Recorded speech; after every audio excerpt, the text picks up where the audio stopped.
верувам Господи, помогни му на моето неверие, вели таткото на ова момче, кое било мачено од бес, кого Христос го исцели од денешната евангелска перикопа. Навидом, ова реченица изгледа многу контрадикторно. Прво, изразува вера во Бога, заведнаш потоа да рече дека не верува, односно да помогне на неговото неверие.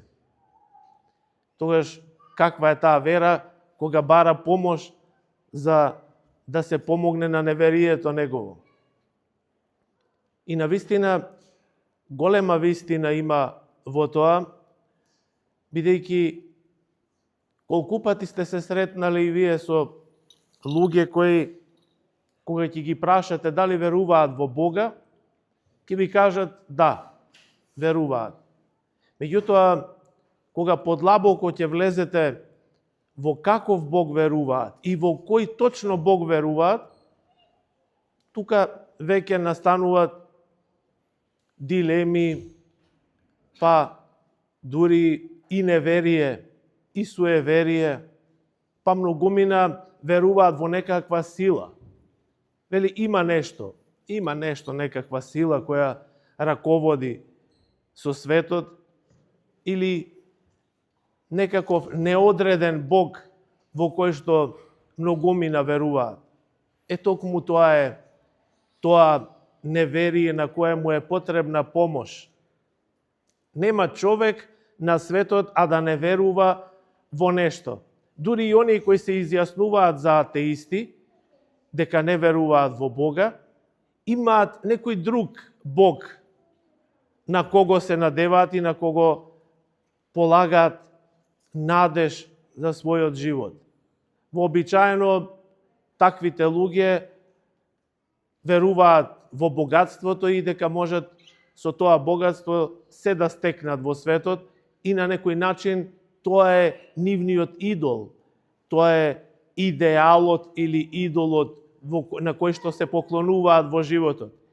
Или славата, или честа светска, или пак јадењето и пиењето, и тоа може на човек да му стане идеологија, како денеска што е позната таа идеологија за здрава исхрана. Па луѓето се преокупирани со таа здрава исхрана, секако дека е добро човек да се храни здраво, меѓутоа не тоа да му постане примарно во животот. Не сме ниту храната, ниту пиењето, ниту богатството, ниту славата да му постане нешто за кое би живеел во животот. Затоа имаме многу луѓе кои и не веруваат, значи веруваат во нешто, но не веруваат токму во она што треба да веруваат. И овој човек, кој на почетокот се пожали на Христос дека неговиот син бива измачуван од нечист дух и вели често го фрла во вода и во оган, на млада месечина, како што вели. Нечестивиот сака да се зацкрие зад некои созданија, за да не се префрли вината на него, туку, еве кобајаги, таа млада месечина е виновна заради тоа што детето се мачи. Меѓутоа, кога Христос се пожали и тој ороден, неверен и развратен, до кога ќе бидам со вас, до кога ќе ве трпам.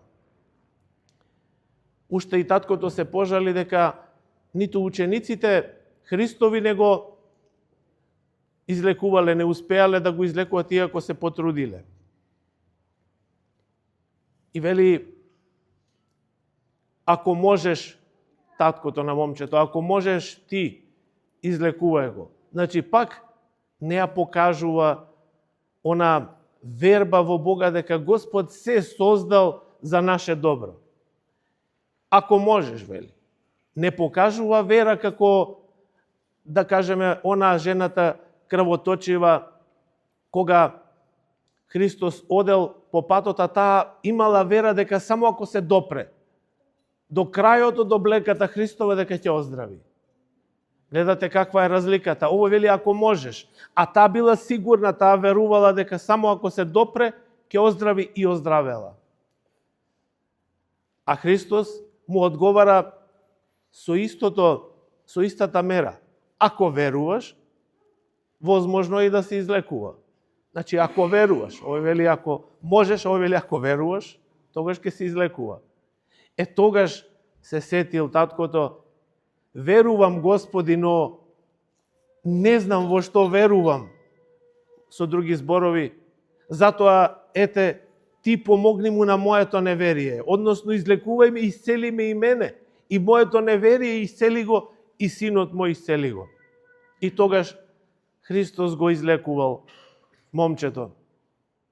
Па се прашувале учениците, зошто ние не можевме да го исцелиме? Заради вашето маловерие, вели Христос. Затоа што не верувавте доволно дека можете да го излекувате, иако Христос пред тоа им дал власт над нечистите духови и на апостолите. А овој пак род, вели, се истерува само со молитва и со пост. Што значи тоа? Тоа значи со нашиот труд. Верата се подгрева со нашиот труд, со пост и со молитва. Затоа е потребен постот и молитвата. Не за да бидеме подостојни, за да се причестиме. Не постиме за да бидеме подостојни. Туку ние да си ја надградиме верата. И се молиме токму затоа, за да си ја надградиме верата, за да стигнеме до онаа вера на жената крвоточива, да знаеме дека само ако се допреме до Христос и ќе се излекуваме. До таа вера да стигнеме. Но тоа мораме со нашиот труд да го направиме. Ние потенцијал имаме од Бога даден. Ама тој потенцијал треба да го развиваме. Не да го закопаме талантот кој ни го дал Бог. Туку да го развиваме, да се усовршуваме во верата. А не можеме да се усовршиме ако не постиме, ако не се молиме, ако не вложиме макар мал труд од наша страна, за да се приближуваме кон Бога, односно да ја достигнеме таа мера, да имаме доверба во Бога. Не само да веруваме во некаква сила, во некаква неодредена, абстрактна сила која раководи со светот. За нас Бог не е нешто, туку е некој. Однос наш со Бога е потребен. Личносен однос со Бога, не со некаква неодредена сила, туку со конкретна личност. Бог е личност. Или поточно три личности во еден Бог, во една суштина. Но ние преку Христос стигнуваме до Светата Тројца. Соединувајќи се со Христос, така стигнуваме до вечноста. Бог така определи да стигнеме до совршенството преку Христос. И ако Христос не се овоплотеше, тогаш нема да имавме преку кого да се соединиме со Бога. Ниеден човек, ма колку и да бил праведен, не може да ни ја понуди вечноста, затоа што самиот човек по суштината своја, по стварањето свое не е вечен. Тоа може само Бог. А Бог се соедини со човекот, за човекот да го обожи, да го направи Бог. Гледате колкава љубов има Бог спрема човекот, кој го создаде токму да учествува во славата Негова. Не го создаде Бог човекот за да си игра со него овде на земјата како со некои фигури. Туку го создаде за да има личносен однос. И таков однос имаше Адам и Ева, има во рајот таков односен личносен. И за нив не беше потребно да веруваат во Бога, затоа што тие лично разговараа со Него. Откако ја нарушија таа заедница со непослушанието свое, откако беа избркани од рајот, тогаш генерациите после тоа ја изгубија вистинската представа за Бога.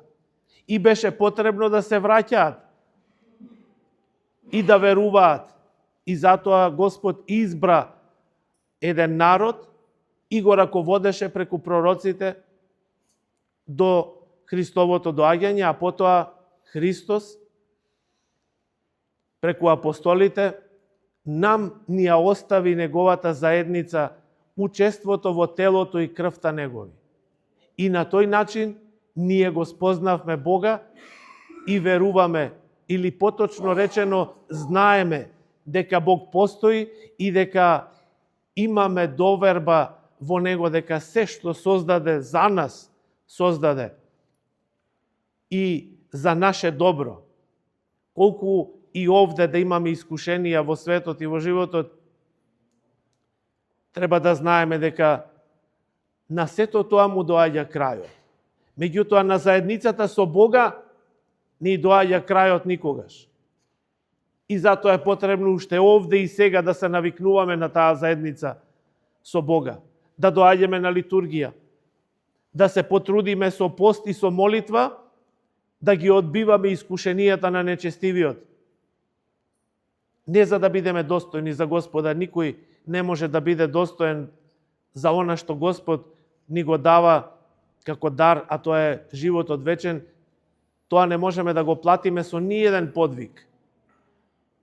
Колку и да се подвизуваме, замислете, може ли да се плати животот вечен со еден подвиг кој трае па и 100 години? Нека трае. Не може со ништо да се плати тој подвиг. Односно, животот вечен, со никаков подвиг. Но ние се вежбаме, се навикнуваме на присуството Господово, кое ќе биде вечно присуство. Уште овде и сега. И затоа Господ не створи како луѓе кои растат и се развиваат и самостојно донесуваат слободно одлука да бидат во заедница со Бога. Тој однос е потребен со Бога. Тој личносен однос, таа интеракција со Бога, да се вратиме на она што го изгуби Адам во рајот. А овде на литургија се случува тоа. И имајте секогаш, возлюбени браќа и сестри, таков личносен однос со Бога. И преку иконите ние остваруваме личносен однос и со светителите и со Бога. Приметив дека некои само поминуваат и со раката вака поминуваат преку иконите. Не знам дали се чувствуваат недостојни да ги целиваат иконите или од некаква друга причина. Меѓутоа иконите се за целивање. Не е доволно само да се погали иконата и да мислиме дека тоа е почитувањето на иконата. Иконите се целиваат. Има правило како се целиваат. Ако е иконата целосна, се целива во нозете. Ако е до половина, се целива во раката.